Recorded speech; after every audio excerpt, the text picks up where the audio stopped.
When a retired special ops soldier gets pushed around by cops until he can't take it anymore, what happens next?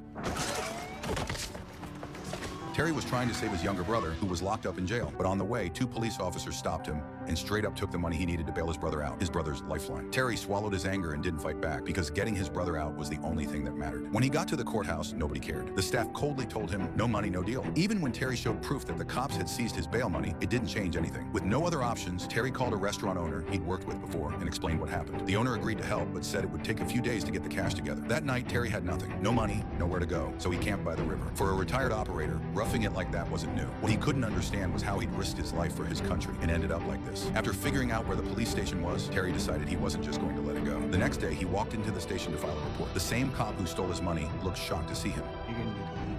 I'd like to finish a false police report. What's your signature on that?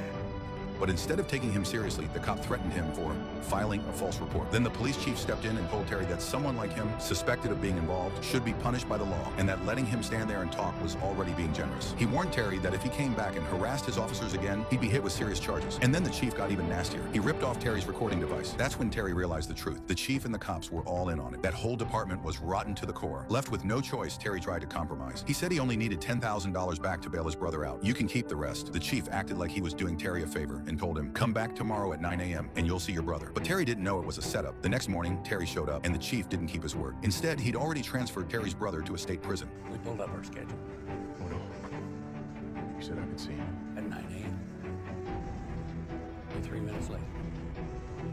Terry was furious, but he didn't have time to waste because that prison had someone his brother had real beef with. If they crossed paths, his brother wouldn't survive. Terry managed to catch up to the transport van and see his brother, warning him to keep his head down and promising he'd get him out as fast as possible. What they didn't know was that would be the last time they ever spoke. When Terry got back, he called the restaurant owner again to lock in the money like they'd agreed. But then he got hit with another punch. The chief had already sent people to shut the restaurant down and freeze the owner's accounts. Now the owner couldn't even pay his employees. That's when Terry finally understood the chief's game. Letting him see his brother was never about kindness. It was to buy time and dig into Terry's background. One dirty move after another, the chief kept pushing Terry closer to the edge. But Terry isn't the kind of guy you can corner and expect a break because he's...